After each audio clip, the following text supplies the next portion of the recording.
নমস্কার শ্রোতা বন্ধুরা, গল্প কথার আসরের আজকের বৈঠকে যোগদান করার জন্য আপনাদের অশেষ ধন্যবাদ। আমি রুদ্র দত্ত। শুনছেন লীলা মজুমদারের শ্রুতিপুস্তক বাতাসবাড়ি, আজ দ্বিতীয় ও অন্তিম পর্ব।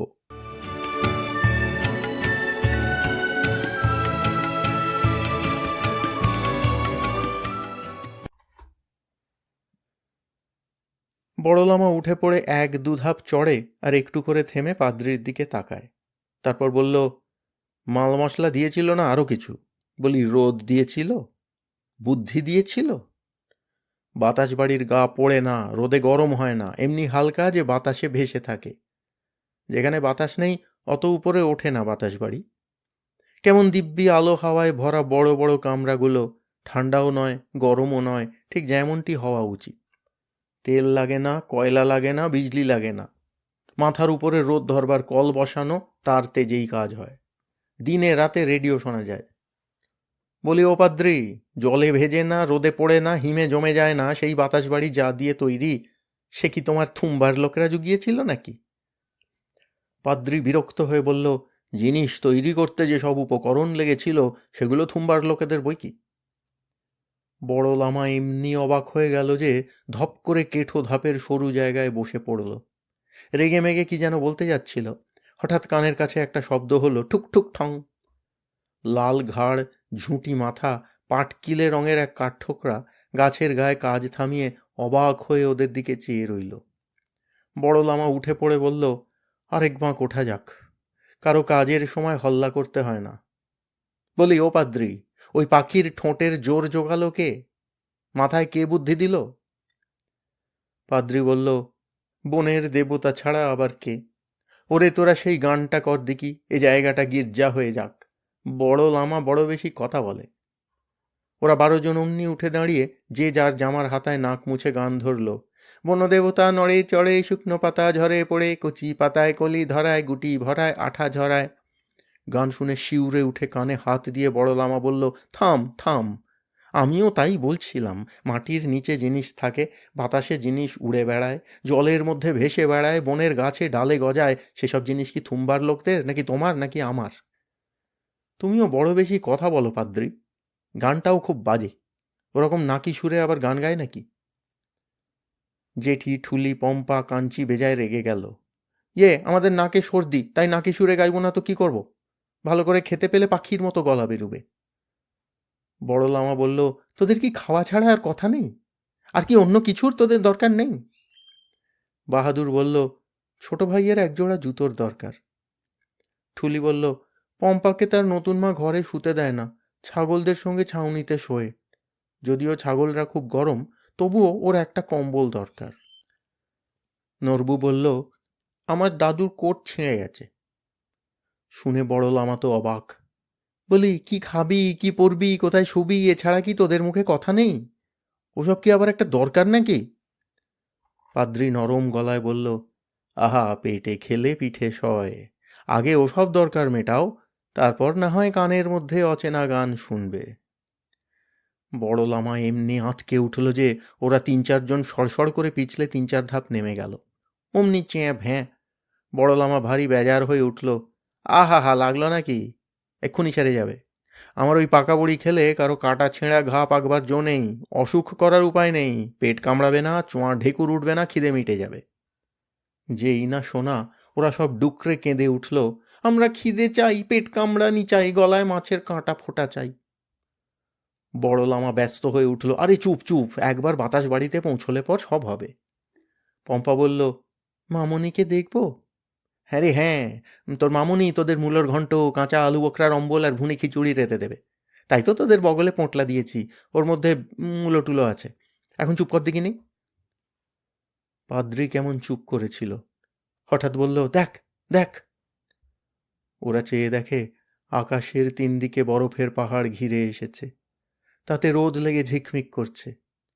আর অনেক নিচে খাদের মধ্যে একটু মেঘ, একটু কুয়াশা, তার ওপর বাঁকা হয়ে ছোট ছোট রামধনু। সবার দম বন্ধ হয়ে উঠল। তাহলে ওতে কি করে চড়বে? ও যে অনেক নিচে মনে হচ্ছে। ও লামা, কি হবে? রামধনুক যে পেরিয়ে এলাম। পাদ্রী বলল, চুপ, লামা আমাদের রোদের সিঁড়ি দিয়ে ওঠাবে, তাও জানিস না? বলি, ও লামা, নেপেনের সঙ্গে যদি চেনা হয়ে থাকে তো বলে ফেলো, দুজনে মিলে তাকে ধরতে পারলে না হয় টাকাটা ভাগ করে নেওয়া যাবে। বড় লামা বলল, তুমি নেপেনকে চিনতে পারবে? 49কে দেখেছ? ধরবে কি করে? পাদ্রী বলল, অত শত আমি কি করে জানবো? আমি কি এখানকার লোক? তোমাদের ভাষা শিখতেই আমার 5.5 বছর লেগেছিল, তা জানো? মা গো, কি বিশ্রী ভাষা! লিখতে তো আজ অবধি পারি না, কোনোদিনও পারবো না। বড় লামা হাসল। অতই যদি বিশ্রী হয় তো যাও না ফিরে নিজের দেশে। পাদ্রী সিঁড়ি উঠতে উঠতে আবার বসল। যাই কি করে? জানো, সেখানে সবাই দিনে 3 বেলা পেট পুরে খায়, গরম মোজা পায়, গরম মোজা গায়ে দেয়, শীতকালে কান ঢাকা টুপি পরে, কল থেকে ফুটন্ত জল বেরোয়, তাতে রোজ চান করে, রোজ কাপড় জামা ছাড়ে, অসুখ করলে বিছানায় শুয়ে থাকে, ওষুধ খায় পর্যন্ত। সেখানে কি টেকা যায়? এই জামা পাজামা আমি 3 মাসে একবারও ছাড়িনি। চলো, বেলুন তৈরি। খানিকটা ধোঁয়া ধোঁয়া গন্ধমাখা কুয়াশা কোথা থেকে আস্তে আস্তে উড়ে এসে ওদের মুড়ে ফেলল। কেমন যেন অনেক কালের, অনেক রান্নাঘরের, অনেক উনুনের কাঁচা কাঠের আঁচের কথা ওদের মনে পড়ে গেল। বাহাদুর গা ঝাড়া দিয়ে বলল, তাহলে বাতাস বাড়ি কার বাড়ি? বানালো কে? পাদ্রী কাষ্ঠ হাসল। মোট কথা, যে বানালো তার বাড়ি নয়, তা সে যাই মনে করুক না কেন। শোন তবে, তোদের এখানে পাহাড়ের ন্যাড়া গা, খাবার নেই, জল নেই, কিন্তু পাহাড়ের নিচে আরো খারাপ। খাবার আর জল তো নেই, থাকার জায়গা পর্যন্ত নেই, গিজ গিজ করছে লোক, রোজ রোজ আরো আসছে, আরো ভিড় বাড়ছে, জায়গা ধরছে না। বুঝবি না তো, এখানে তোরা বেশ আছিস, বাতাস বাড়িতে যাবার তোদের কি দরকার বুঝলাম না। নিচে দিন দিন লোক বাড়বে, তারপর একদিন এমনি হবে যে লোকদের খাবার শস্য খেয়ে তার থাকবার বাড়ি তৈরি করার জন্য এক ফালি জায়গাও বাকি থাকবে না। তাছাড়া মাটির নিচের তেল কয়লা ফুরুবে, মাটির ওপরের কাঠ পুড়ে সব খাক হবে। সরকার গাছ কাটা বন্ধ করে দেবে, সব গাছ কেটে ফেললে বৃষ্টি বন্ধ হয়, ধান চাল তখন হবে কোত্থেকে? বাহাদুর অমনি কোত্থেকে একটা লিকলিকে সরু বাঁশ বের করে নিল, পাকিয়ে এতটুকু করে রেখেছে, মুখটা ছুঁচল। কি হবে ওটা দিয়ে? কেন, বেলুন থেকে হাত বাড়িয়ে আকাশ ফুটো করে দেবো, অমনি তারপর জল হুড় হুড় করে নিচে পড়বে, পাহাড়ের গা ভিজে সপ সপ করবে, গাছপালা সবুজ হবে, আবার উনুনে হাঁড়ি বসবে। তাই শুনে ওদের মন হু হু করে উঠল, আর সে কি চেয়ে ভ্যাঁ। বড় লামা চোখ পাকালো। চপ, বলেছি তো, তেল কয়লা ফুরুলেই সূর্যের তেজ ধরে দেব, ধান চাল না হলে বড়ি খাইয়ে খিদে মেটাবো, জায়গায় না কুল হলে শূন্যে হাজার হাজার বাতাস বাড়ি ঝুলিয়ে দেবো, চাস তো তাতে রং বেরঙের চিনে লণ্ঠনও ঝুলিয়ে দেবো, লাল নীল বেলুন চেপে এ বাড়ি ও বাড়ি যাবি আর আসবি, আবার কি চাস? এমনি সময় ওপর থেকে ঢং ঢং ঢং ঢং করে ঘন্টা বাজতে লাগলো।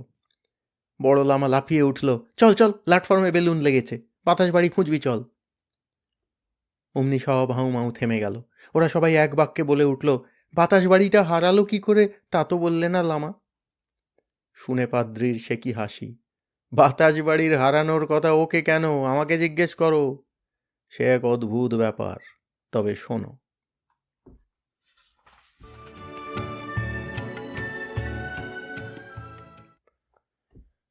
পাদ্রী এক ধাপ করে উঠতে উঠতে বলল, নেপেনের বাতাস বাড়ি, শুনলেও হাসি পায়। ও বাড়ি বানানো নেপেনের 14 পুরুষের কম্য নয়, যে বানিয়েছিল সে একজন ফেরারি আসামি, তার নামে হুলিয়া বেরিয়েছিল, ধরতে পারলে হতো তার কম্য সারা। ছেলেমেয়েরা থমকে দাঁড়িয়ে বলল, হ্যাঁ, ধরল নাকি তাকে? পাদ্রী হাসল। ধরা অত সহজ কি না, সে বাতাস বাড়ি বানালো, 49কে তৈরি করলো, তাকে ধর বললেই ধরা যায় বুঝি? সে বেমালুম হাওয়া হয়ে গেল। লম্বু জিজ্ঞেস করল, হুলিয়া কেন? হুলিয়া দিয়ে তো গরু ধরে, ওই লোকটাকে ধরবে কেন? আহা, ওটুকুও করবে না? আরে ও যে কারখানার মালিকের নাম জাল করে 10,000 টাকা তুলেছিল। ওদের সবার চক্ষু স্থির। ইস, কি খারাপ! পাদ্রী গেল চোটে। খারাপ হলোটা কোথায় শুনি? সূর্য শক্তি নিয়ে গবেষণা করতে হলে টাকা লাগে না? তা সে পাবেটা কোথায় শুনি? ওর বাবা তো ছাপাখানার প্রুফ দেখতো, 75 টাকা মাইনে পেত। তা সে ছিল বেজায় কুঁড়ে, চাপাখানায় ভারী ভারী অঙ্কের বই ছাপা হতো। বুড়ো তার মাথা মুন্ডু কিছুই বুঝতো না। দেখতে গেলে হাই উঠত, ইতিউতি গুলিয়ে যেত। দুলে বেটা ছিল বেজায় চালাক। সেই সব কাজ করে দিত।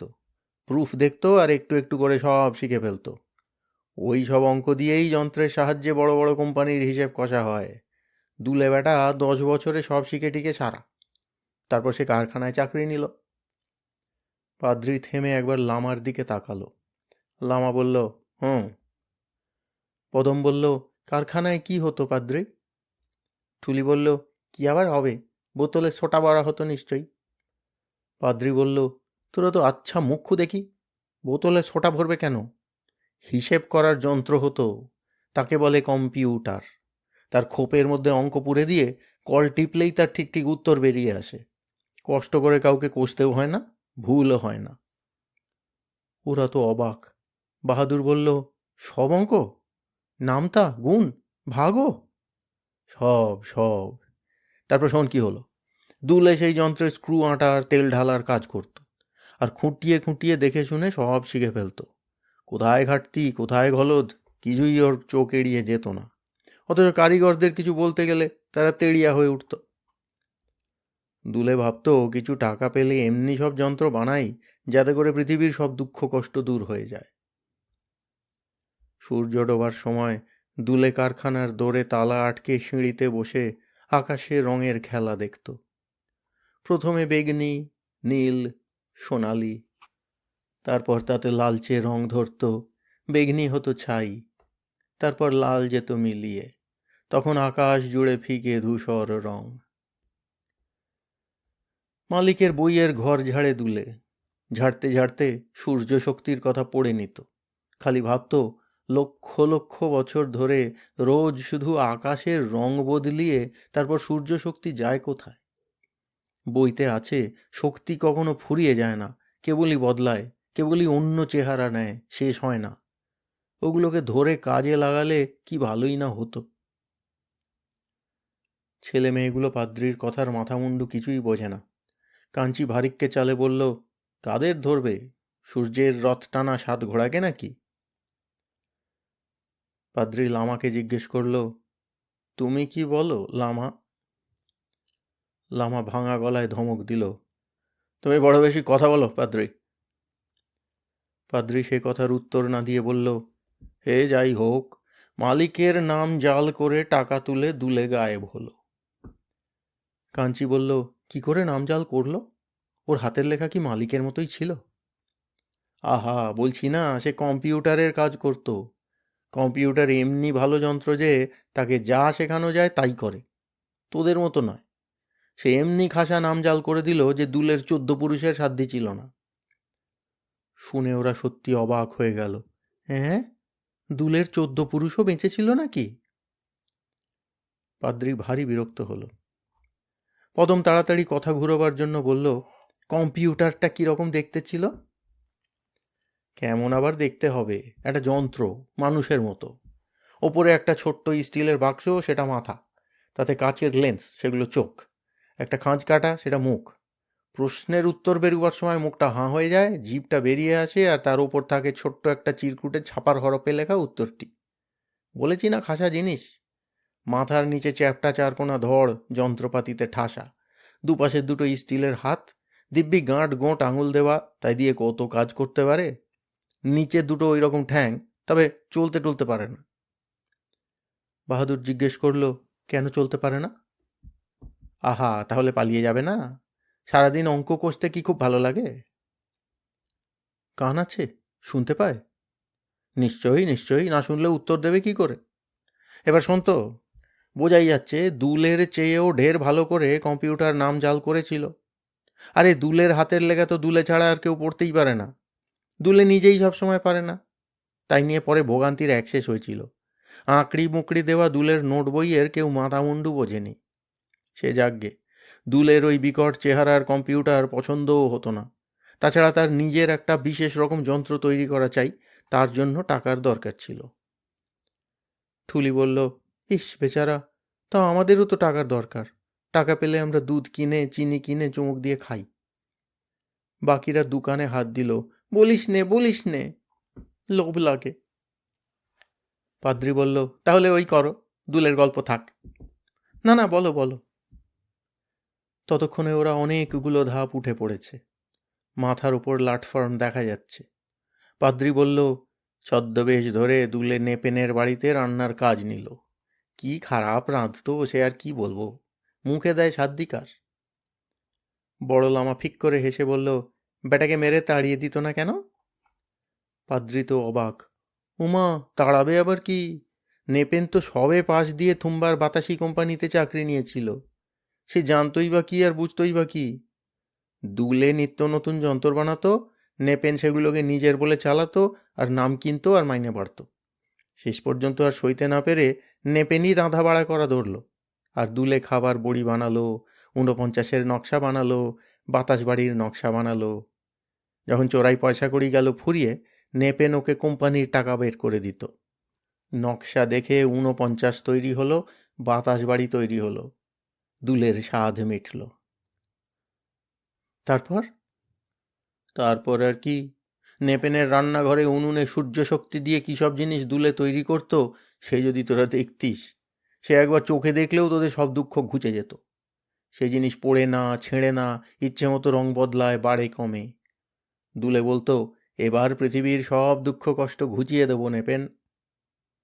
কিন্তু ততদিনে দুবেলা নিজের মাইনে করা চাকরের জন্য রেঁধে রেঁধে নেপেনের মেজাজ গেছিল খিঁচড়ে।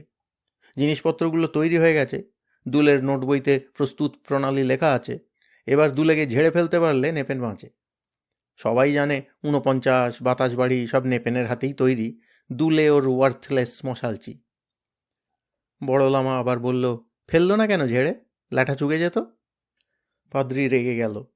বললেই তো আর হলো না, দেবে কি করে? বাতাস বাড়িকে কি করে এক জায়গায় ঝুলিয়ে রাখা হয় তাই কেউ জানে না। সে বিদ্যে ৪৯কে শেখানো হলে তবু না হয় হতো। এদিকে অমন ভালো যে ৪৯, সে কেমন বিগড়ে গেছে। আসলে অমন তেঁদোড়া একটা কলের মানুষ ভূভারতে ছিল না। এক দুলে ছাড়া কেউ তাকে সামলাতে পারত না। বাতাস বাড়ি শূন্যে ঝুলে থাকতো, তার নোঙর ধরে নিচে ৪৯ দাঁড়িয়ে থাকতো। সে নোঙরের দড়ি গাছি পর্যন্ত কেউ চোখে দেখতে পেত না। ছিঁড়ে গেলেই তো হয়ে গেল, অমনি বাতাস বাড়ি ভেসে যাবে। অদৃশ্য দড়ি গাছা তলা দিয়ে ঝুলে আছে, কেউ দেখতেও পেত না। কোথায় যাবে? পাদ্রী হাসল। সেও এক মজার ব্যাপার। নাকি ভাসতে ভাসতে এসে সব চাইতে উঁচু পাহাড়ে ঠেকবে। এমনি তো নেপেনকে বলতো দুলে, আর খুব হাসতো। ঠাট্টা কিনা কে জানে। তা সে বাতাস বাড়ি, তার রূপ দেখেই সবাই থ। রং হলো ফিকে নীল, আকাশে নীলের সঙ্গে মিলিয়ে থাকে। আসবাব হলো নিচু নিচু, কাগজের মতো হালকা পাতলা। ভাঁড়ার ভরা খাবার বড়ি। জল তৈরির কল হলো, বাড়ির মাথায় সূর্য শক্তির যন্ত্র, তাই দিয়ে বাড়ি আলো হয়, নড়ে চড়ে। বাড়ির নিচে ছোট একটা গোল চাকতি, নিচে দাঁড়ানো ৪৯-এর মাথায় ঠিক তেমনি একটা গোল চাকতি। বাড়ির নিচে ৪৯ দাঁড়ালেই দুই চাকতি থেকে মিহি একটা গুঞ্জন ওঠে। সবাই বলে, নেপেনের বাতাস বাড়ি ঠিক আছে। এক বৃহৎ জমি লাগলো না, একখানি ইট লাগলো না, একটা মজুরি করার লোক লাগলো না। কতকগুলো অঙ্ক আর কিসের গুঁড়ো দিয়ে যন্তর মানুষ কেমন দিব্যি বাতাস বাড়ি বানিয়ে ফেলল। ধন্যি নেপেন স্যান্ডেল। সবই ছিল ভালো। এমনি সময় দুলে তার বউ ছেলেকে এনে বাতাস বাড়িতে বসালো।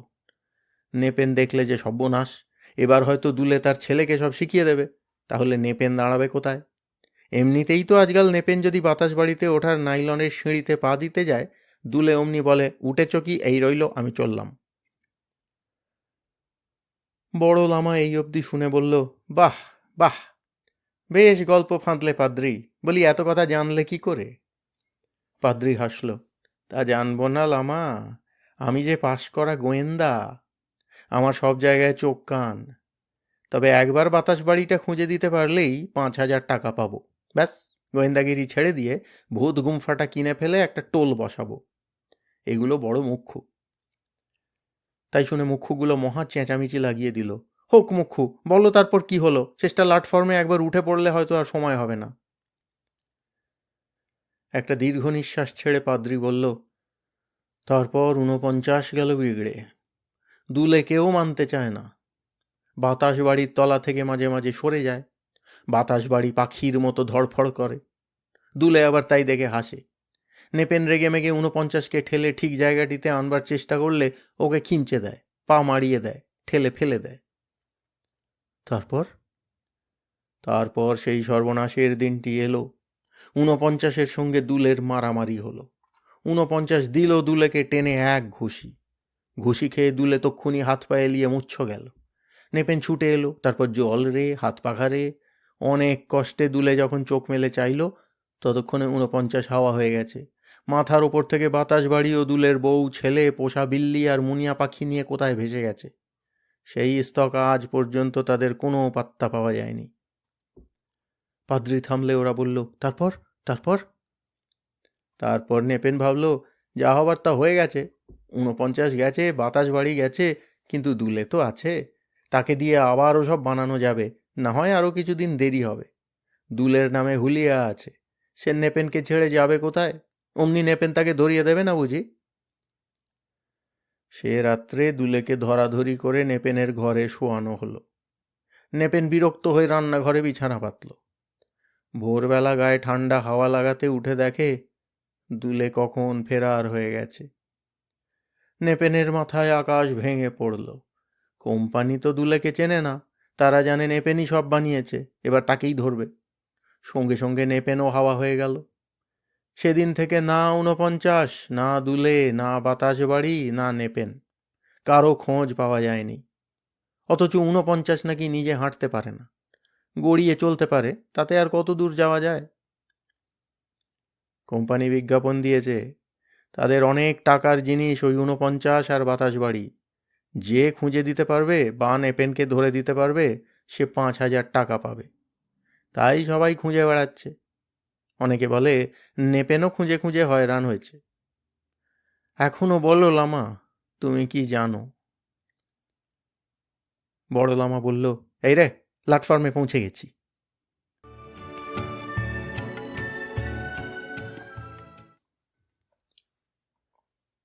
প্ল্যাটফর্ম বলে প্ল্যাটফর্ম, সে প্ল্যাটফর্মের তুলনা হয় না।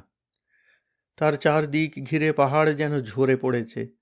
যেদিকে তাকানো যায় বাতাস কানে ঝিরঝির করে বয়। ঘন নীল আকাশ এত কাছে যে মনে হয় হাত বাড়ালেই ছোঁয়া লাগবে। চারদিকে বালার মতো গোল হয়ে এসেছে বরফের পাহাড়, দুই মুখে এতটুকু তফাত। অনেক নিচে মেঘ। সিঁড়ির প্রথম ধাপে তার পেছনের পা দুটি রেখে বসে আছে ধিঙ্গিপদ।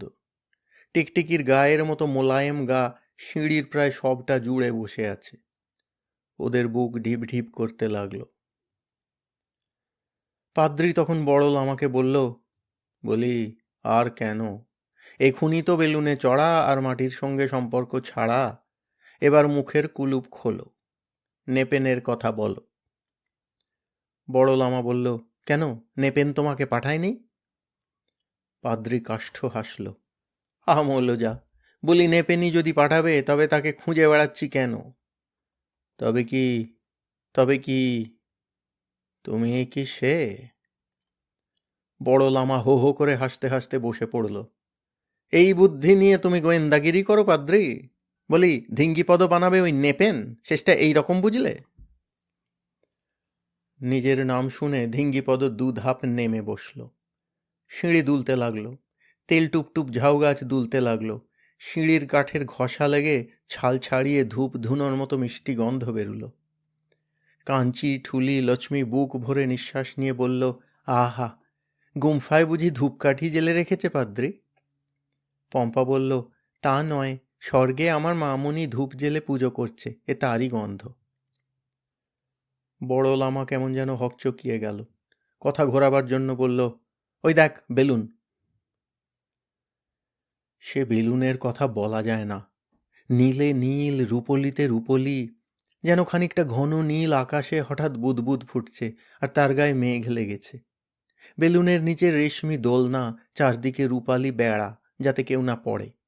প্ল্যাটফর্ম থেকে এক মানুষ ওপরে, ফুলের ওপর বসা প্রজাপতির মতো কি যেন ধুকপুক করছে। বেলুনে একগাছি রূপলি সুতো বাঁধা, ধিঙ্গিপদ সেটিকে ধরে রয়েছে। মুখের উপর কি যেন লাগলো, সে কি কুয়াশা না রোদ না গন্ধ না শব্দ, কিছুই বোঝা গেল না। কর্কশ গলায় বড় লামা পাদ্রিকে বলল, চালাকি ছাড়ো পাদ্রি, কে তোমাকে পাঠিয়েছে বলো। পাদ্রি বলল, আমাকে আমাকে না, সে বলা বারণ। লামা তখন ডাকলো, ধিঙ্গিপদ। অমনি ধিঙ্গিপদ উঠে দাঁড়ালো। পাদ্রির মুখ সাদা হয়ে গেল। বলছি বলছি বাপু, তুমি কি ঠাট্টাও বোঝো না? আমাকে পাঠিয়েছে কি বলে সেই সাবেককার খনির মালিক, দুলেজার নাম জাল করে 10,000 টাকা তুলেছিল। বড় লামা বলল, হ্যাঁ বলো কি, এতদিনও মনে রেখেছে? ছি ছি ছি বলে সিঁড়ি থেকে পড়ে আর কি, যে যা পারে তার ঠ্যাং হাত জামার খুঁট ধরে বাঁচালো। নইলে আরেকটু হলেই সেদিন লামার হয়ে গেছিল আর কি। কেমন যেন মুষড়ে পড়ল লামা।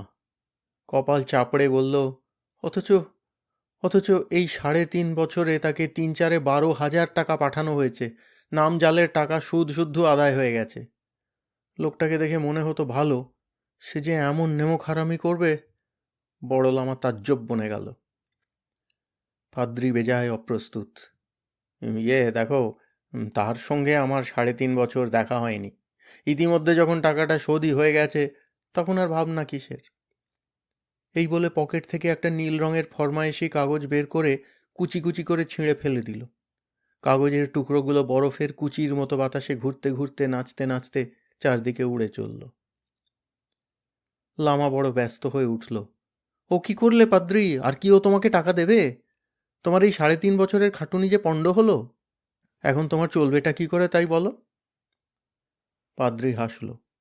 পণ্ড হলো আবার কেমন কথা? এই মুখ্যুগুলোকে দুটি লেখাপড়া শেখালাম, তাকেও কি তুমি কিচ্ছু না বলো? এটা তোমার কাছ থেকে আশা করিনি। তাছাড়া ধিঙ্গিপদকে দেখতে পেলাম, এ তো কম সৌভাগ্যের কথা নয় লামা। তার উপর তুমিও আছো, সূর্য শক্তি বানিয়ে দেবে। বড় লামা বাধা দিয়ে বলল, আহা, কিছুই জানো না নাকি? বানাবো কেন?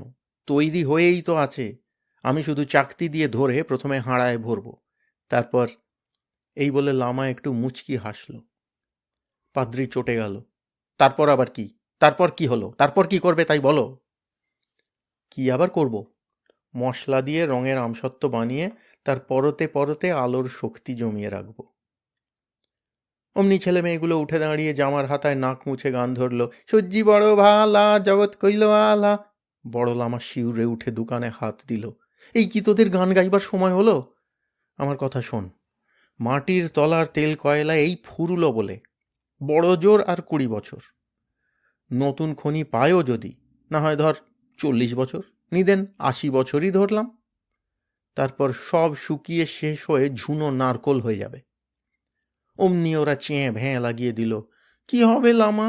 80 বছর পরে যদি তেল পাওয়া না যায়, তাহলে সরকার আর কোম্পানির ট্রাক কি করে চলবে? তাহলে যে চাচার চাকরি যাবে। বড় লামা রেগে চেঁচাতে লাগলো, চপ বলছি, এক্ষুনি থাম। ততদিনে আলো রামসত্ত্বের পাহাড় জমে যাবে না? সেগুলো রাখবার জন্য তোদের ঘরবাড়ি সব অনেক টাকা দিয়ে ভাড়া নেওয়া হবে।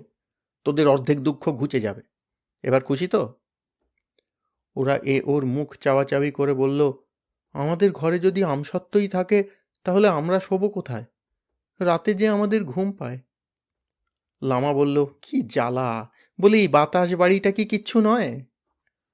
শতেক শতেক বাতাস বাড়ি আকাশে ঝোলাবো বলিনি? সবাই সেখানে শুবি, না গরম না ঠান্ডায় আরামে ঘুমোবি। তোদের বাপ দাদা সবাইকে নিয়ে শুবি, সুখে থাকবি। এবার থাম দেখি। অমনি সবাই চুপ করে এক দৃষ্টে বড় লামার মুখের দিকে চাইল। হঠাৎ পদম উৎসাহের চোটে পাশে ঝোলানো সরু তারটাকে এমনি খামচে ধরল যে সেটা কট শব্দ করে গেল সরে। ওই গেল গেল, ধর ধর, পোলো পোলো করে ধিঙ্গিপদ ছেড়ে পড়ল। খানিকক্ষণ 6টা ঠ্যাং চিতিয়ে শূন্যে ঝুলে রইল। তারপর মুন্ডু নিচে, ল্যাজ ওপরে সড়সড় করে তার বেয়ে খানিকটা নেমে অমনি গাছের ডালে লটকে রইল। কিন্তু হাতে ধরা বেলুনের দড়ি তবু ছাড়ল না। সেটা একটা পায়ে দড়ি বাঁধা পাখির মতো ফড়ফড় করতে লাগলো। পাদ্রি আর বড় লামা বেজায় চমকে গিয়ে হাঁ করে রইল। কিন্তু ছেলে মেয়েগুলোর বুনো খরগোশ, পালানো মুরগি, পাগলা গরু ধরা অভ্যেস। দেখতে দেখতে যে যেখানে পারে ঠেকা দিয়ে ঠেলে ঠুলে ধিঙ্গিপদকে আবার সিঁড়ির ওপর খাড়া করিয়ে দিল। কৃতজ্ঞতায় ধিঙ্গিপদ একপাশে হেলে পড়ল। তারপর এক অদ্ভুত ব্যাপার ঘটল। ধিঙ্গিপদর মাথার চাঁদি থেকে আলোর ঝিলিক দিতে লাগলো, আর কেমন ঝিমঝিম গুনগুন শব্দ বেরোতে লাগলো। অমনি বড় লামা যেন প্রাণ ফিরে পেল। তাড়াতাড়ি কধাপ নেমে ধিঙ্গিপদর পাশে গিয়ে দাঁড়ালো, আর সঙ্গে সঙ্গে দূর থেকে আরেকটা গুনগুন শব্দ কানে এলো। শব্দটা ক্রমে কাছে এলো। ওদের গায়ে মাথায় কিসের ছায়া পড়ল। হাঁ করে সবাই আকাশের দিকে চেয়ে রইল। আস্তে আস্তে প্রকাণ্ড একটা নীল ডিমের মতো কি যেন ঠিক ওদের মাথার উপর ভেসে ভেসে স্থির হয়ে অনেক উপরে থেমে রইল। ওই নাকি বাতাস বাড়ি। কাকেও কিছু বলে দেবার দরকার হলো না। দেখতে দেখতে বাতাস বাড়ির তলার খানিকটা সরে গিয়ে একটা রেলিং ঘেরা লাল বারান্দা নেমে পড়ল। তাতে সারি সারি নিশান বাঁধা, লম্বা লম্বা রংচঙে চিনে লণ্ঠন ঝোলানো। কারও মুখে কথা সরে না, হাত পা চলে না। ওই তবে বাতাস বাড়ি। এবার তবে সব দুঃখ কষ্ট ঘুচে যাবে। 7 পুরুষের খিদে মিটবে। যাদের পাহাড়ে চড়ে চড়ে পায়ে গুপো, তাদের গুপো সারাবে। যাদের কম খেয়ে আর পাতলা বাতাসে নিঃশ্বাস ফেলে গলা ফোলা, তাদের গলগণ্ড খসে পড়বে। এবার নিশ্চয়ই রোদে চালানো কলে তৈরি বৃষ্টি পড়ে পাহাড়ের গায়ে বান ছুটবে, ক্ষেত খামার সবুজ হবে, ঘাস হবে উঁচু, দলে দলে গরু ছাগল ফিরে আসবে, রান্নাঘরে রোদের উনুন ধরবে।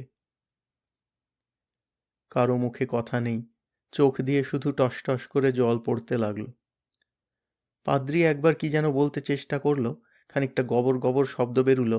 তখন কথা থামিয়ে ওই সরু সিঁড়িতে দাঁড়িয়ে মাথাটাকে বড় লামার পায়ে ঠেকিয়ে ভাঙা ভাঙা গলায় বলল, এতদিনে চিনতে পারলাম। তুমি নেপেন না, কেউ না, তুমি হলে দুলে।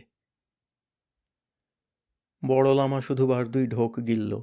তারপর সেও ভাঙা গলায় বলল, আমিও ভুল বুঝেছিলাম। বাতাস বাড়ির নোঙর চাকতি নিয়ে কেউ পালায়নি। 49-এর সঙ্গে ধস্তাধস্তির সময় ওটা খসে গিয়ে ওর পেটের ভিতর ঢুকে গেছিল। কাজেই আর কাজ করছিল না। বাতাস বাড়ি অমনি অমনি ভেসে গেছিল, কেউ তাকে চুরি করে নিয়ে যায়নি। আজ ডিঙ্গিপদ যেই না ডিগবাজি খেলো, নোঙর চাকতি আবার পিছলে নেমে যেখানকার যেমন এঁটে বসল। অমনি বাতাস বাড়ির তলার চাকতির সঙ্গে যোগাযোগ হয়ে গেল।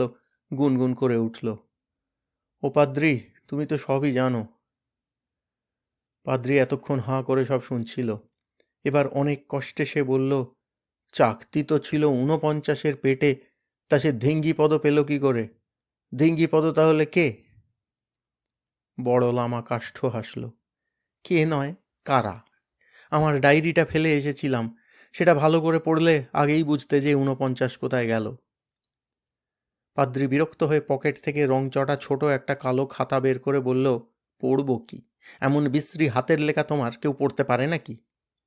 লামা খাতাটা ছিনিয়ে নিয়ে নিজের জামার বুকে গুঁজে ফেলল। তারপর ধিঙ্গিপদকে বলল, চলো বেলুনে উঠি। তখন ওরা সবাই মিলে হাসতে হাসতে কাঁদতে কাঁদতে ঠেসাঠেসি করে বেলুনের নিচেকার দোলনাটাতে চড়ে বসল। চারদিক থেকে রেলিংয়ের ফাঁক দিয়ে ওদের ঠ্যাংগুলো ঝুলে থাকলো। সবার শেষে ধিঙ্গিপদ উঠে বাঁধনের দড়ি খুলে দিল। বেলুনটা যেন একবার গা ঝাড়া দিয়ে অদৃশ্য ডানা মেলে রাজহাঁসের মতো আকাশে উড়ল। ওরা অবাক হয়ে দেখল, বাতাস বাড়িয়ে এক জায়গায় স্থির হয়ে নেই, সেও ধীরে ধীরে যেন নিচে নেমে আসছে। নিচের ঝোলানো বারান্দায় মানুষ দেখা যাচ্ছে। পম্পা বুকের কাছে খুদে মনসা গাছটি চেপে ধরে উঠে দাঁড়ালো। বুকটা তার ধুক ধুক করছিল। কি হবে? মার মুখটা যে ভালো করে মনে পড়ছে না, যদি চিনতে না পারে। শুধু মনে পড়ে 2টো কালো চোখ, 2টো হাত আর নরম একটা বুক। তাই দিয়ে কি মা চেনা যাবে? বেলুনটাও খানিকটা উঠল। ঝোলা বারান্দা থেকে একটা লাল সিঁড়িও নেমে বেলুনে ঠেকল। কেউ ঠেলাঠেলি করল না। একে একে সিঁড়ি বেয়ে বারান্দায় উঠল। ভয় ভয় পম্পা চেয়ে দেখল। চিনতে এতটুকু কষ্ট হলো না। ওই তো মামনি, লাল পাড় কাপড় পরে দাঁড়িয়ে, চোখে জল, মুখে হাসি। মা মা মা বলে পম্পা তাঁর বুকে ঝাঁপিয়ে পড়ল। এই তো সেই চেনা হাত দুখানি, সেই পুরনো নরম বুক। অনেক দিন পরে পম্পা আবার মা পেল। পম্পাকে কোলে নিয়ে মা বারান্দা থেকে ঘরে উঠলেন। সে কি ঘর নাকি স্বর্গ! ছিমছাম তকতক করছে, না গরম না ঠান্ডা, কেমন একটা ফুলের গন্ধ, পাখির গান। হঠাৎ বড় লামা বলল, এবার তোর কাজ ফুরিয়েছে ধিঙ্গিপদ, এদিকে আয়।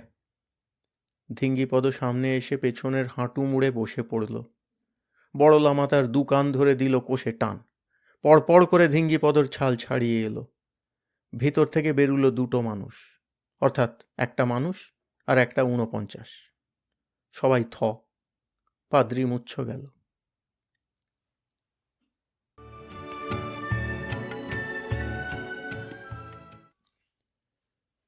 ওই অত বড় দাড়ি গোঁফওয়ালা মানুষটা হাত পা এলিয়ে বাতাস বাড়ির পালিশ করা মেঝের উপর গড়িয়ে পড়ল।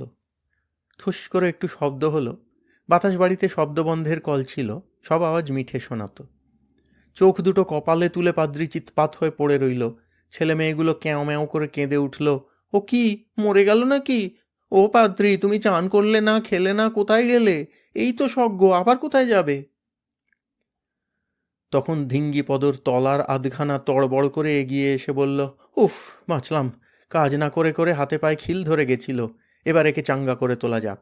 আই পাদ্রি, কি হচ্ছেটা কি? ওঠ বলছি। তারপর ছাদ থেকে ঝোলা সরু একটা নল থেকে চোখে মুখে জলের ঝাপটা দেয়। ঝাপটার জল মিহি মিহি কুয়াশার গুঁড়ো হয়ে চারদিকে ছিটিয়ে পড়ে ওদের চোখে মুখে লাগে। কি ঠান্ডা, কি মিষ্টি গন্ধ, নরম নরম ধোঁয়ার মতো, রোদে শুকনো ঘাসের মতো। আহা, অমন হয় না। পাদ্রি চোখ রগড়িয়ে উঠে বসেই পম্পার মাকে দেখে তাঁর পায়ের কাছে গড় করল। অমনি দেখা দেখি সবাই তাঁকে ঢিপ ঢিপ করে প্রণাম করতে লাগলো। শুধু বড় লামার চোখ দিয়ে জল পড়তে লাগলো। এমন সময় ছাদ থেকে ঝোলা হালকা সরু সিঁড়ি বেয়ে একটা 8-10 বছরের ছেলে তড়বড় করে নেমেই বলল, বাবা এসেছে, কি মজা, বাবা এসেছে। তারপর বাবার গলা ধরে ঝুলে পড়ল। তাই দেখে নেপেন হি হি করে হাসতে লাগলো। বলল, বাবা, ছাড়া পাওয়ার যে কি সুখ! যা দেখি তাই ভালো লাগে। এই ছেলেটা কি আমাকে কম জ্বালিয়েছে? তবু ওকে দেখে চুমু খেতে ইচ্ছা করছে। তারপর সে কি কথা, সে কি হাসি, সে কি কান্না, সে কি আনন্দ!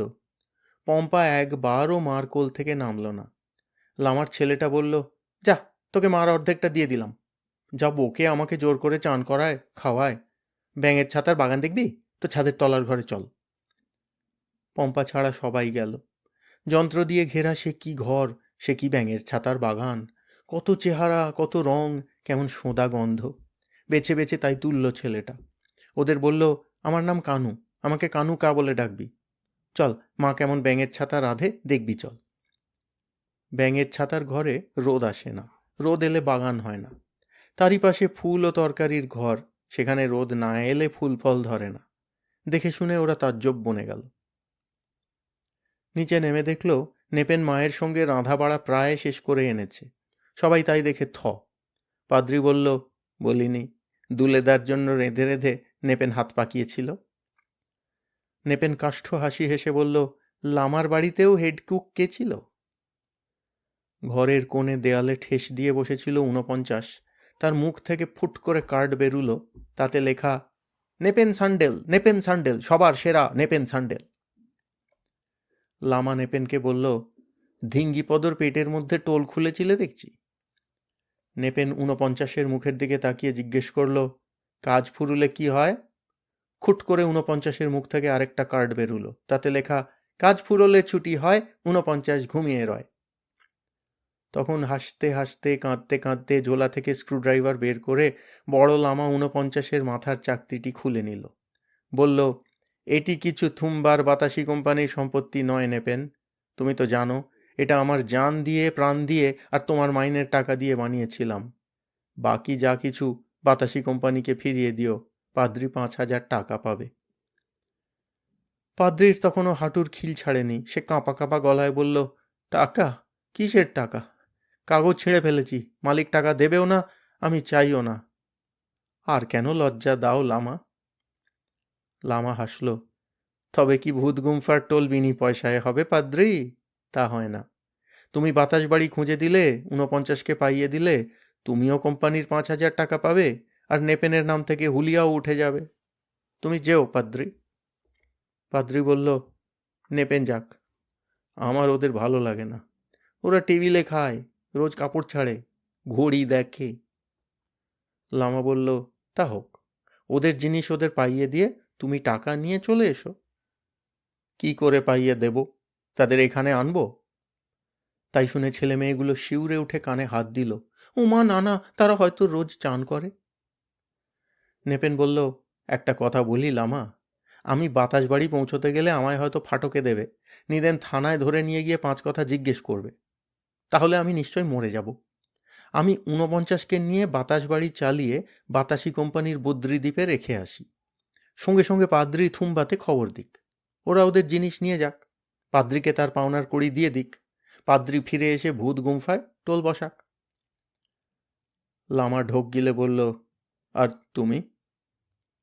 নেপেন তখন লামার পায়ে পড়ে বলল, আমাকে তোমার চাকর করে রাখো, আমি দুবেলা তোমাকে রান্না করে দেব। সূর্য শক্তির উনুনে রাঁধতে আমার কোনো কষ্ট হবে না, দোহাই আমাকে তাড়িয়ে দিও না।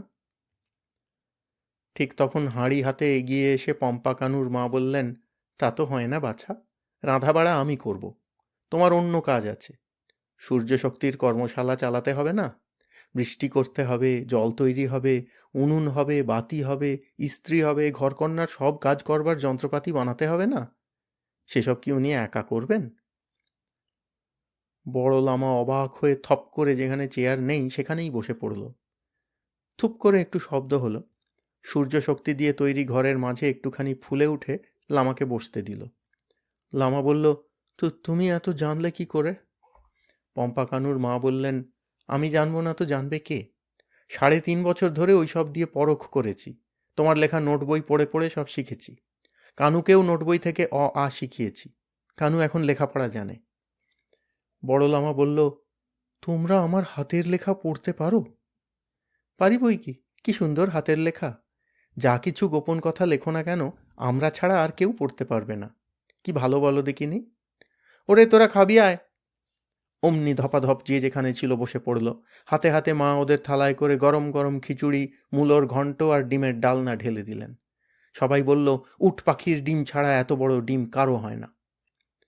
মা হাসলেন, বললেন, রোদ আর খাবার বড়ি খেয়ে মুরগি হয়েছে পাঁঠা, মুনিয়া হয়েছে পেরু, আর মিনি বেড়াল হয়েছে বাঘের মতন। তবে নিরামিষ খায়, ভয় নেই। খাবার পর যন্ত্রে তৈরি জলে ওরা হাত মুখ ধুলো। সঙ্গে সঙ্গে ময়লা জলটা বাষ্প হয়ে বোতলে ঢুকে রইল। ওরা মুখ শুদ্ধি খেয়ে ধপাধপ মেঝের উপর গড়িয়ে পড়ল। ভোর থেকে তো শরীরের উপর কম ধকল যায়নি। হঠাৎ লামার বড় ভাবনা হলো, এতদিন সূর্যশক্তির উনুন, বাতি ইত্যাদি বানিয়ে ব্যবসায়ীদের কাছে ডাক যোগে পাঠিয়ে রোজগার হতো, তাই দিয়ে ধার শোধ হলো, বড় লামার ঘর সংসার চলল, লামা খেলো, নেপেন খেলো। কিন্তু এখন কারখানা বড় হবে, অনেক বড় ব্যবসা হবে, নেপেন খাটবে। যদি শেষটা জানাজানি হয়ে নেপেনকে ধরে নিয়ে যায়, নেপেন স্যান্ডেলের নাম পুলিশের খাতায় লেখা, কি হবে তখন? শুনে নেপেনের আক্কেল গুড়ুম, পাদ্রির গালে হাত। তখন ছেলে মেয়েগুলো উঠে পড়ল। হবেটা আবার কি? ও লামা, তুমি হলে বড় লামা, নেপেন হবে ছোট লামা। ঠোঁটের পাশে ঝুলো গোঁফ রাখলে কেউ ওকে চিনবেই না। ও আবার একটা কথা হলো নাকি? বড় লামা, বড্ড ঘুম পাচ্ছে বলে ধপাধপ শুয়ে পড়ে সে কি ঘুম! পম্পা তার মায়ের কোলে, কানু তার বাবার পাশে। আর 49 ঘরের কোণে 49 পড়ে রইল। সে খায়ও না, দায়ও না। তার চাকতি খুলে নিতে তার প্রাণের প্রদীপও নিভে গেছে। আবার তাকে সূর্য শক্তি না জোগালে সে কোনো কাজও করবে না। ঘুম থেকে উঠে নেপেন তাকে ভাঁজ করে একটা বড় জিপ লাগানো থলিতে ভরে নিল। ধিঙ্গিপদর ঝকমকে গিরগিটি ছাল ঘরের কোণায় তেমনি পড়ে রইল। ঘুম ভাঙলে বড় লামা বলল, এবার ঘরে ফেরা। রাতে বাড়ি না গেলে ও ছেলেমেয়েরা, তোদের মা বাবা, দাদু দিদি, চাচা চাচি পুলিশে খবর দিয়ে হাঙ্গামা বাঁধাবে। আমার নিজের জিনিস সূর্যি কলটি আর নোট বইগুলো ছাড়া কিচ্ছু নেব না। ও পম্পা কানুর মা, তোমার পশু পাখি ছাড়া তুমিও কিচ্ছু নিও না। ঘরে ফিরে সূর্য শক্তি নিয়ে আবার নতুন করে জিনিসপত্র তৈরি করে দেব। ওরে তোরা তৈরি আছিস তো? আরও একটু দেরি হলো। সেই 12টা ডিম ফুটে 12টা কচি কচি হলুদ তুলোর গুলির মতো ছানা বেরিয়েছে। নেপেন তাদের সূর্য ঝুড়িতে পুরে ঠুলির হাতে দিল। সে সবার বড়, যত্ন করে নিয়ে যাবে। তারপর ঘরে ফেরার পালা। বাতাস বাড়ির তলার সিঁড়ি দিয়ে নেমে আবার সবাই বেলুনে বসল। সঙ্গে এবার ধিঙ্গিপদ নেই। লামা তার ছালটি কোলে নিয়ে বসেছে, লামার চোখ ছলছল করছে। আর সবাই এসেছে, শুধু নেপেন আর পাদ্রি বাতাসবাড়িতে থেকে গেছে। বাতাসবাড়ি চালিয়ে নেপেনরা বদ্রি দ্বীপে যাবে। সেখানে বাতাসবাড়িকে গাছের সঙ্গে শেকল দিয়ে বাঁধা হবে। 49 থাকবে ভিতরে। নেপেন তার মধ্যে সূর্য শক্তি ভরে দেবে।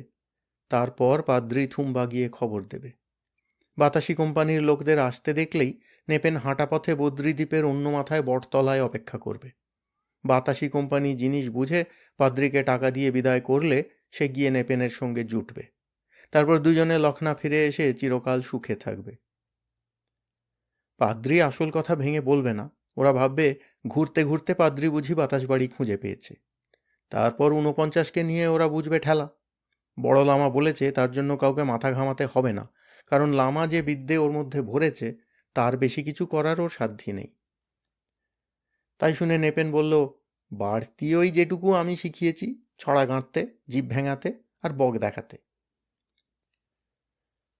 ফেরার পথে বড় লামা বেলুন চালালো। দেখতে দেখতে বেলুন নেমে ঝাউ গাছের মগডালের প্ল্যাটফর্মে এসে লাগলো। যে যার নেমে পড়ল। লামা কল টিপে বেলুন বন্ধ করে ভাঁজ করে এতটুকু বানিয়ে কানুর বগলে গুঁজে দিল। সূর্যি টর্চ জেলে ওরা দেখতে দেখতে একেবারে গাছের গোড়ায় পৌঁছে গেল। সবার চোখে ঘুম। লামা তাদের পকেট ভরে খাবার বড়ি দিয়ে বাড়ির দিকে রওনা করিয়ে দিল। রইল শুধু পম্পা। তার বাড়ির লোকেরা তাকে চায় না, সে মায়ের কোল ছাড়বে কেন? পাদ্রি ওদের বিদায় দেবার সময় বলে দিল, এবার সূর্যি কলটা নামিয়ে এনেছি, আর ভয় নেই। 7 দিনের মধ্যে লখনা নদীতে ঢল নামবে, ক্ষেত খামার সবুজ হবে।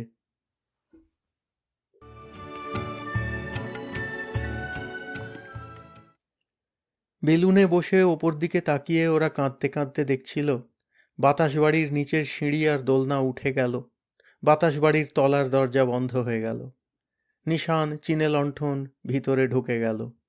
রইল শুধু একটা ফিকে নীল ডোম, নীলে নীল, রূপলিতে রূপলি, বরফের পাহাড়ের মাথার ওপরকার আকাশ থেকে আর তাকে আলাদা করে চেনা গেল না। কিন্তু বদ্রীদ্বীপে যাবার আগে নেপেন তার অনেক দিনের একটি স্বাদ মিটিয়ে নিল। বাতাস বাড়ির মেশিন দিয়ে জল বানিয়ে ঝাঁঝরি খুলে লখনা পাহাড়ে অঢেল জল ঢেলে দিয়ে গেল। নদী নালা ভরল, খাল দিয়ে কল কল করে জল ছুটল, ক্ষেত খামার জল পেয়ে বাঁচল। ভোর না হতে গাঁয়ের লোকে কোদাল কুড়ুল নিয়ে কাজে লেগে গেল। পরদিনই বড় লামা কানুকে নিয়ে শুকনো ঝর্ণার উৎসের খোঁজে বেরিয়ে পড়ল। সেখানে গিয়ে চিরতুষারের পাশে ছোট একটা সূর্যকল বসিয়ে দিতেই বরফের তলা থেকে ঝুরঝুর করে জল বেরোতে লাগল। সে জলের ধারা আর শুকল না। দেখতে দেখতে লখনা পাহাড়ের চেহারা ফিরে এলো। জলের গন্ধ পেয়ে সারি সারি ছাগল, ভেড়া, গরু আবার লখনায় ফিরে এলো। ধান বাঁচল, মকাই বাঁচল, মুরগিরা ডিম দিল, গরুর বাছুর হলো। সে বছর ছেলে মেয়েদের বাপ দাদারা আবার মানস সরোবরের দিকে গিয়ে ইয়াক গরুর দুধ জাল দিয়ে ছুরপি করে আনলে। খেতে আবার আলু হলো, পেঁয়াজ হলো, ঘরে ঘরে উনুন জ্বলল। সে কি আনন্দ! তারই মধ্যে বড় লামা পম্পার বাবার কাছে গিয়ে লেখাপড়া করে পম্পাকে পুষ্যি নিয়ে নিল। খারাপের মধ্যে এই যে নেপেন পাদ্রি ফিরে এসে ভূত গুম্ফা কিনে নিয়ে টোল বসালে। কানুর কান ধরে বড় লামা তাকে সেখানে ভর্তি করে দিয়ে এলো। সে কি যেতে চায়? সে শুধু সূর্য ঘড়ি বানাতে চায়। বানিয়েছিল অনেক বছর পরে পৃথিবীর সেরা সূর্য ঘড়ি। তবে সে অনেকদিন পরের কথা। ততদিনে স্বভাব তার বদলে গেছিল। টোলের সে হয়ে গিয়েছিল ফার্স্ট বয়। ক্রমে নেপেনের কথা সবাই ভুলে গেল। কিন্তু বড় লামার সাকরে ছোট লামার খ্যাতি বাড়ল। বড় লামার কথা মতো হাতে হাতে সে কিনা বানাতে পারত। দুজনে মিলে নিত্যি নতুন কাজের জিনিসের মডেল তৈরি করত, আর দেশ জুড়ে ছোট বড় কারখানায় সেই জিনিস তৈরি হতো। পয়সা কড়ির ভাবনা তাদের ঘুচে গেছিল। আর পাদ্রির কথা কি বলা যায়? সে দিস্তা দিস্তা গান লিখে সুর দিয়ে ছেলে মেয়েদের দিয়ে গাওয়ায়। লামা কানে ছিপি এঁটে থাকে। কিন্তু সে পাদ্রি আর নেই। সে আজকাল মাসে মাসে চান করে সবাইকে অবাক করে দেয়। কারণ দেশ থেকে তার মা এসেছে। সে বুড়ি পম্পাদের নাচতে শেখায়, উল বুনতে শেখায়, রাশি রাশি পাহাড়ি আলু বোখরার জ্যাম তৈরি করে সবাইকে দেয়। পম্পার মাকে দিদি বলে, যদিও সে পম্পার মার চাইতে অন্তত 20 বছরের বড়। সে যাই হোক, পম্পাদের শোবার ঘরের জানলায় ছোট মাটির ভাঁড়ে ছোট্ট মনসা গাছে ফুল ধরতে দেখে বুড়ি ভারী খুশি। কোথা থেকে খানা খন্দ খুঁজে খুঁজে সেও কত খুদে গাছ জোগাড় করে ভূত গুম্ফাতে সাজাতো। পম্পা ভালো নাচলে পম্পাকেও দিত। আর প্রত্যেক বছর শীতের পর যখন বরফের পাহাড়ের উঁচু চূড়ার মেঘ সরে যেত, পাদ্রি সেই দিকে চেয়ে থাকত। তার সোনালি চোখের পিছনে আলো জ্বলত। তারপর একদিন ছোট বরফের টাঙিখানি হাতে নিয়ে পিঠে একটা বোঁচকা বেঁধে লখনা গ্রাম থেকে 3-4 জন বেকার যুবক সঙ্গে জুটিয়ে পাহাড়ের চূড়ার দিকে রওনা হতো। ভূত গুম্ফার টোলে তখন পাদ্রির মা আর বড় লামা নিজে পড়াত। 1 মাস 2 মাস পরে ফিরে এসে প্রথমে পাদ্রি 7 দিন রোদে পা মেলে শুয়ে থাকত, তারপর হাসি মুখে আবার টোলে গিয়ে বসত। বলতো, পায়ের চাকায় তেল না দিলে মরচে ধরে। সেখানে সবাই সুখে থাকত। শুধু অনেক সময় গভীর রাতে বড় লামা আবার সেই পুরনো দুলে হয়ে যেত। কাগজ কলম নিয়ে কী সব আঁকঝোঁক করত, আর মাঝে মাঝেই জিজ্ঞাসুভাবে ধিঙ্গিপদর ছালটার দিকে তাকাত। তখন তার চোখ চকচক করত। একদিন তাই দেখে ছোট লামা কেঁদে পড়ল, আর নয় দুলে, আর আমায় বন্দি করো না। তখন দুলে একটা দীর্ঘ নিঃশ্বাস ফেলে নোট বই খুলে তার পাতায় খচখচ করে বিশ্রী হাতের লেখায় লিখে পৃথিবীর সব মানুষকে সাহস দিয়ে রাখল। পৃথিবীতে যখন মানুষ থাকবার জায়গা কুলোবে না, কয়লা ফুরুবে, তেল ফুরুবে, তখনও যেন কেউ ভয় না পায়। এই আমি রেখে গেলাম আরও ভালো বাতাস বাড়ির নকশা। এই রইল সূর্যকলের নিয়ম কানুন, খিদের বড়ির রন্ধন প্রণালী। যে কাপড় ছেঁড়ে না বা পড়ে না, গায়ের সঙ্গে বাড়ে কমে, রোজ যার রং বদলায়, তার গোপন তথ্য। পৃথিবীর দুঃখ ঘুচে যাক, সবাই সুখী হোক। ইতি। পুনশ্চ মনে থাকে যেন, সেই সুখের দিন আসবার আগে সমুদ্রের নিচে প্রচুর খাদ্যদ্রব্য পাওয়া যাবে, এবং বহু লোক ভেলা ভাসিয়ে জলের উপরে বাস করবে।